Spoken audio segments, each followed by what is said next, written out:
Welcome back clean news. चलिए देखते हैं उत्तर प्रदेश की 25 फटाफट बड़ी खबरों को। इससे पहले आप यूपी के किस जिले से न्यूज को देख रहे हैं हमें कमेंट बॉक्स में जरूर बताइए। साथ ही डेली अपडेट रहने के लिए चैनल को सब्सक्राइब कर बेल आइकन को दबाना बिल्कुल न भूलें। आज का लाइक एम 3000 है, उम्मीद करते हैं आप इसे जरूर पूरा करेंगे। 10वीं व 12वीं के छात्रों को मिला एक और मौका। अब इस तारीख तक भर सकते हैं अपना आवेदन फॉर्म। वे सभी छात्र छात्राएं जो उत्तर प्रदेश माध्यमिक शिक्षा परिषद की साल 2021-22 की 10वीं और 12वीं परीक्षाओं में शामिल होने जा रहे हैं, उनके लिए बेहद खास जानकारी है।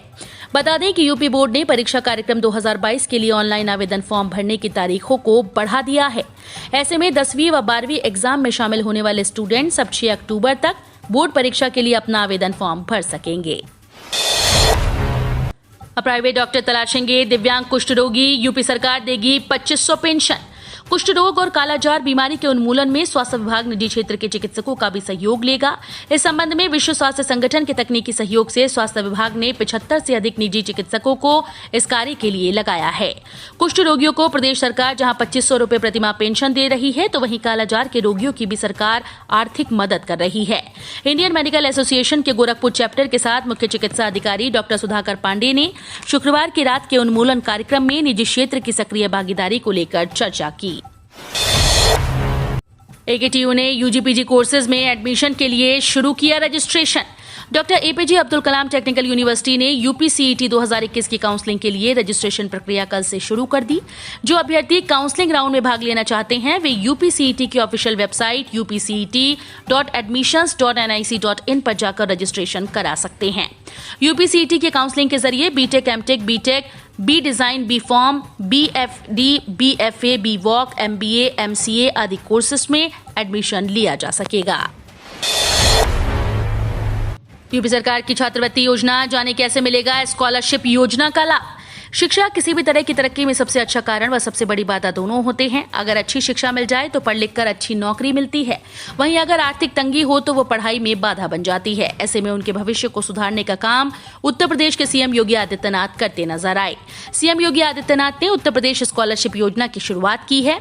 उत्तर प्रदेश स्कॉलरशिप योजना के चलते 9वीं, 10वीं, 11वीं और 12वीं कक्षा के बच्चों को स्कॉलरशिप दी जाएगी। इस योजना का मुख्य उद्देश्य गरीब बच्चों को शिक्षा देना व उन्हें शिक्षा से वंचित न करना है। प्रदेश पोर्टल पर मुफ्त होगा असंगठित क्षेत्र के श्रमिकों का पंजीकरण।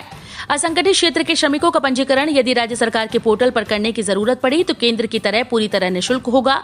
वित्त मंत्री सुरेश कुमार खन्ना की अध्यक्षता में गठित मंत्री समूह ने इस संबंध में अपनी संस्तुति दे दी है। ये व्यवस्था श्रम विभाग तत्काल सुनिश्चित कराएगा। यूपी के 18 जिलों से गुजरेगी Kandla Gorakhpur LPG pipeline, 1083 kilometre होगी लंबाई। मुख्य सचिव राजेंद्र कुमार तिवारी ने उत्तर प्रदेश के 18 जिलों से गुजरने वाली कांडला गोरखपुर एलपीजी पाइपलाइन के लिए संबंधित जिलाधिकारियों को भूमि अधिग्रहण से जुड़ी समस्याओं का तेजी से निस्तारण कर कार्यों में तेजी लाने का निर्देश दिया। वो 2800 किलोमीटर लंबी इस भूमिगत पाइपलाइन को प्रदेश में बिछाने के कार्यों की समीक्षा के लिए अंतर्विभागीय बैठक कर रहे थे। प्रोजेक्ट पूरा होने पर यह दुनिया की सबसे लंबी एलपीजी पाइपलाइन परियोजना होगी। मुख्य सचिव ने बताया कि उत्तर प्रदेश में तेल उद्योग सुरक्षा निदेशालय व पेट्रोलियम और प्राकृतिक गैस नियामक बोर्ड के दिशा निर्देशों और अमेरिकी पेट्रोलियम संस्थान के मानकों के अनुसार लगभग 1083 किलोमीटर लंबी पाइपलाइन बिछाई जाएगी। आबकारी सिपाही 2016 के लिए 5 अक्टूबर से प्रस्तावित इंटरव्यू स्थगित। उत्तर प्रदेश अधीनस्थ सेवा चयन आयोग ने आबकारी सिपाही भर्ती 2016 के अभ्यर्थियों के लिए 5 अक्टूबर 2021 से प्रस्तावित इंटरव्यू को स्थगित कर दिया। आयोग ने अपने नोटिस में बताया कि आबकारी सिपाही 2016 के अभ्यर्थियों की शारीरिक मापदंड व शारीरिक परीक्षा के आधार पर सफल अभ्यर्थियों का परिणाम 17/8/2021 को जारी किया गया था। नोएडा में फ्लैट, दुकान और जमीन खरीदना हुआ सस्ता। अब नोएडा में फ्लैट, भूखंड, दुकान आदि संपत्ति खरीदना सस्ता हो गया। संपत्ति की खरीद फरोख्त पर लगने वाले हस्तांतरण शुल्क में कमी कर दी गई। अब ये अलग अलग तरह की संपत्ति पर 2.5 से लेकर 5% तक शुल्क लगा करेगा। अभी तक ये 5 से 10% था। इस निर्णय को हुई बोर्ड बैठक में मंजूरी दे दी गई। वाराणसी से विधानसभा चुनाव प्रचार की शुरुआत करेंगी प्रियंका गांधी। 9 अक्टूबर को वाराणसी में रैली को करेंगी संबोधित। उत्तर प्रदेश विधानसभा चुनाव के जरिए प्रदेश में अपनी खोई पकड़ को वापस पाने की तैयारी में जुटी कांग्रेस ने कमर कस ली। कांग्रेस की राष्ट्रीय महासचिव और प्रदेश प्रभारी प्रियंका गांधी वाड्रा प्रधानमंत्री मोदी के संसदीय क्षेत्र वाराणसी से पूर्वांचल में चुनावी बिगुल फूकेंगी। 9 अक्टूबर को रोहनिया में प्रियंका गांधी रैली को संबोधित करेंगी। यहीं से वो प्रतिज्ञा यात्रा भी शुरू करेंगी। धनबल के समर्थक भाजपा शुरू से ही सामाजिक न्याय की विरोधी। भारत में जातिगत जनगणना मसले पर मोदी सरकार ने सुप्रीम कोर्ट में हलफनामा दायर कर कहा कि जनगणना में ओबीसी जातियों की गिनती एक लंबा और कठिन काम है, इसलिए इसे 2021 की जनगणना में शामिल नहीं किया जाएगा। इस जानकारी के बाद विपक्षी पार्टी बौखला गईं। इस मुद्दे पर समाजवादी पार्टी अखिलेश यादव ने भाजपा सरकार पर हमला बोलते हुए कहा कि धनबल के समर्थक भाजपा शुरू से ही सामाजिक न्याय की विरोधी रही है। गोंडा लखनऊ हाईवे पर टूटा, सरयू नदी पर बना पुल, मचा हड़कंप, गाड़ियों की आवाजाही पर लगी रोक। उत्तर प्रदेश के गोंडा में लखनऊ गोंडा राजमार्ग पर कर्नलगंज के पास सरयू नदी कटरा घाट पर बने पुल का एक हिस्सा टूटकर नदी में गिर जाने के बाद से हड़कंप मच गया। आनन फानन में आवागमन बंद कर मौके पर पुलिस और पीएसी के जवानों को तैनात कर दिया गया। शनिवार की सुबह गोंडा लखनऊ मार्ग पर बने सरयू पुल के क्षतिग्रस्त हो जाने के कारण आवागमन को बंद कर दिया गया है। संगम नगरी व अयोध्या के बीच 1 अक्टूबर से चलेगी स्पेशल ट्रेन। रेल महकमा संगम नगरी प्रयागराज व अयोध्या के बीच 1 अक्टूबर से स्पेशल ट्रेन का संचालन करने जा रहा है। रोज चलने वाली इस ट्रेन का स्टॉपेज सुल्तानपुर रेलवे स्टेशन पर भी होगा। इस ट्रेन का संचालन होने से जिले वासियों को भी सफर करने की सुविधा मिलेगी। इस ट्रेन पर सफर करने के लिए यात्रियों को एक्सप्रेस ट्रेन का भाड़ा देना होगा। कोरोना काल में अब धीरे धीरे स्थितियां सामान्य होने पर विभिन्न रूट्स पर ट्रेन का संचालन फिर से बहाल किया जा रहा है। दीपोत्सव को भव्य रूप देने की तैयारी शुरू। 500 ड्रोन की मदद से होगा एरियल शो। मुख्यमंत्री योगी आदित्यनाथ अपने कार्यकाल का 5वां दीपोत्सव बेहद भव्य और दिव्य मनाने की तैयारी में हैं। जानकारी के मुताबिक इस बार का दीपोत्सव 1 सप्ताह तक चलेगा। मुख्यमंत्री इस बार के दीपोत्सव को और भव्य बनाने का निर्देश दे चुके हैं, जिसके अंतर्गत अधिकारी अभी से दीपोत्सव की भव्यता को लेकर जुट गए हैं। इस बार दीपोत्सव पर 7,50,000 दीप जलाए जाएंगे। इतना ही नहीं, अयोध्या के सभी प्राचीन मठ मंदिर और कुंडों को भी दीपों से सजाया जाएगा। यूपी में टाटा एयरबस का लगेगा प्लांट। C295 विमानों का होगा निर्माण। उत्तर प्रदेश में मेक इन इंडिया के तहत बड़े निवेश की तैयारी है। दरअसल यहां टाटा एयरबस का प्लांट लगेगा। जानकारी के अनुसार केंद्र से 22,000 करोड़ रुपए की डील हो चुकी है। अब यूपी में टाटा समूह सैन्य विमानों का निर्माण करेगा। बता दें कि टाटा समूह देश की पहली निजी कंपनी होगी जो मेक इन इंडिया के तहत सैन्य विमानों का निर्माण करेगी। टाटा समूह अब तक इस सैन्य विमान को हैदराबाद या बेंगलुरु में तैयार करने की योजना बना रहा था। विदाई से पहले यूपी में सक्रिय हुआ मानसून। लखनऊ सहित इन 23 जिलों में बारिश का येलो अलर्ट। उत्तर प्रदेश में विदाई से पहले मानसून सक्रिय हो गया। बीते 24 घंटों में लखनऊ सहित प्रदेश के कई जिलों में रुक रुक कर बारिश हो रही है। इस बीच मौसम विभाग ने लखनऊ सहित प्रदेश के करीब 2 दर्जन जिलों में आज रविवार को भारी बारिश के लिए येलो अलर्ट जारी कर दिया। मौसम विभाग ने इस वर्ष अक्टूबर के पहले सप्ताह तक मानसून सक्रिय रहने की संभावना जताई, जबकि आमतौर पर मानसून 30 सितंबर तक विदा हो जाता है। मैं यूपी के मुसलमानों का नेता बनने आया हूं। आपने करवट बदली तो इंकलाब होगा।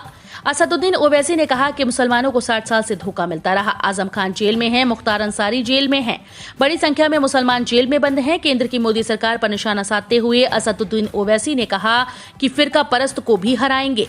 AIMIM चीफ ओवैसी ने कहा कि ओबीसी ने मोदी को अपना वोट देकर पीएम बनाया, लेकिन ओबीसी की जनगणना नहीं कर रहे।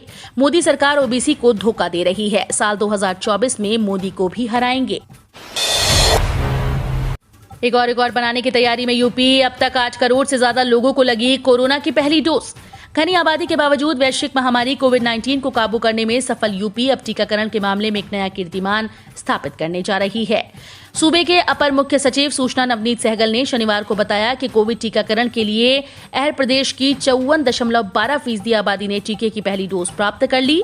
अब तक 8 करोड़ 14 लाख लोगों को टीके की पहली डोज लगाई जा चुकी है। इस प्रकार 1 करोड़ 82 लाख लोगों ने टीके की दोनों खुराकें ले ली हैं। बच्चे के जन्म से लेकर पढ़ाई तक के लिए 15,000 रुपए दे रही यूपी सरकार। सीएम ने बताया कि सरकार के मिशन गरीब कल्याण के तहत गोरखपुर में 29,460 बालिकाओं को सुमंगला योजना से जोड़ा गया। यहां के भरोहिया ब्लॉक में 1,061 बालिकाओं को इसका लाभ मिला है। इस योजना में सरकार बालिका के जन्म से लेकर उसकी स्नातक तक की पढ़ाई के लिए चरणवार 15,000 रुपए दिए जाते हैं। गोरखपुर में 68,341 निराश्रित महिलाओं को निराश्रित महिला पेंशन का लाभ मिला है। भरोहिया ब्लॉक में ये संख्या 1,661 है। SGPGI में इमरजेंसी विभाग और ट्रॉमा सेंटर की हो रही शुरुआत। लखनऊ आए मरीजों को मिलेंगी और भी सुविधाएं। Sanjay Gandhi post graduate institute of medical science में इमरजेंसी डिपार्टमेंट और ट्रॉमा सेंटर शुरू होने वाला है। बताया जा रहा है कि 15 नवंबर तक दोनों ही सेवाओं की शुरुआत हो जाएगी। इससे यहां इलाज कराने आए लोगों को काफी मदद मिल जाएगी। नई टेक्निक के साथ कॉम्प्लिकेटेड ऑपरेशन और ट्रांसप्लांट भी यहां आसानी से हो सकेंगे। SGPGI में मिड नवंबर तक मरीजों को दी जाने वाली सुविधाओं में बढ़ोतरी होगी और इसके लिए ही इमरजेंसी विभाग और ट्रॉमा सेंटर शुरू किया जाने वाला है। ओवैसी बोले, सीएम योगी का बस यही काम, ठोको और नाम बदलो। प्रयागराज पहुंचे AIMIM के राष्ट्रीय अध्यक्ष असदुद्दीन ओवैसी ने योगी सरकार पर जमकर निशाना साधा। इस्लामिया कॉलेज में आयोजित ओवैसी की जनता सभा में केवल 100 लोगों के बुलाने की अनुमति थी, लेकिन नियम को धता बताते हुए यहां सैकड़ों लोगों की भीड़ जुट गई। हैदराबाद से सांसद असदुद्दीन ओवैसी ने लोगों को संबोधित करते हुए कहा कि उत्तर प्रदेश का मुसलमान अपना हक लेकर रहेगा।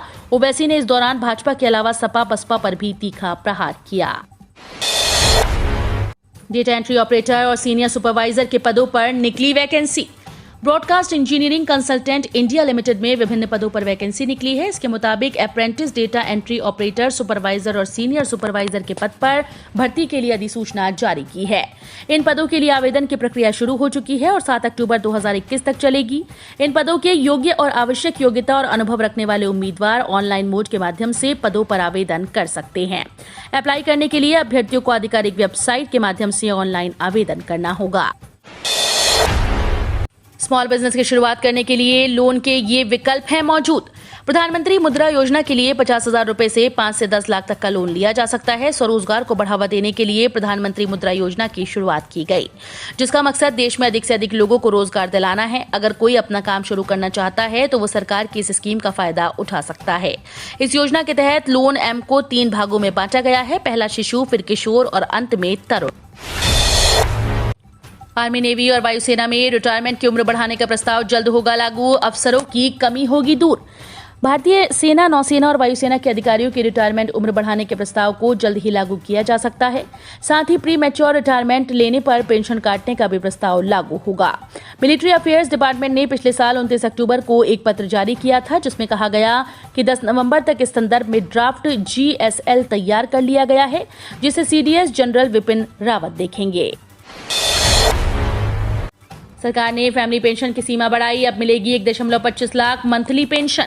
सरकारी कर्मचारियों के लिए बड़ी खबर है। पति और पत्नी दोनों ही केंद्रीय कर्मचारी हैं और सेंट्रल सिविल सर्विसेज 1972 नियमों के तहत कवर हैं, तो उनकी मृत्यु होने पर उनके बच्चों को 2 फैमिली पेंशन मिल सकती हैं। इस पेंशन की अधिकतम सीमा 1.25 लाख रुपए तक हो सकती है, लेकिन इसके कुछ नियम और शर्तें हैं जिसके तहत इस पेंशन को दिया जा सकता है। नोएडा की जमीन पर 15,000 करोड़ से बनेगा मेडिकल डिवाइस पार्क। मुख्यमंत्री योगी आदित्यनाथ ने केंद्र सरकार द्वारा यूपी को एक मेडिकल डिवाइस पार्क स्वीकृत किए जाने पर प्रधानमंत्री नरेंद्र मोदी का आभार जताया। इससे यूपी में 15,000 करोड़ रुपए का निवेश संभावित है। मुख्यमंत्री ने कहा कि ये मेडिकल डिवाइस पार्क प्रदेश में निवेश की संभावनाओं को तेजी से आगे बढ़ाएगा। ये पार्क प्रधानमंत्री के आत्मनिर्भर भारत के संकल्प को मूर्त रूप प्रदान करने में महत्वपूर्ण योगदान करेगा। हम रोज ऐसे ही न्यूज लाते रहेंगे। यदि आपने अभी तक क्लीन न्यूज यूपी को सब्सक्राइब नहीं किया है तो फटाफट सब्सक्राइब कर लें। साथ ही बेल आइकन को प्रेस करना बिल्कुल ना भूलें ताकि लेटेस्ट अपडेट मिस ना हो।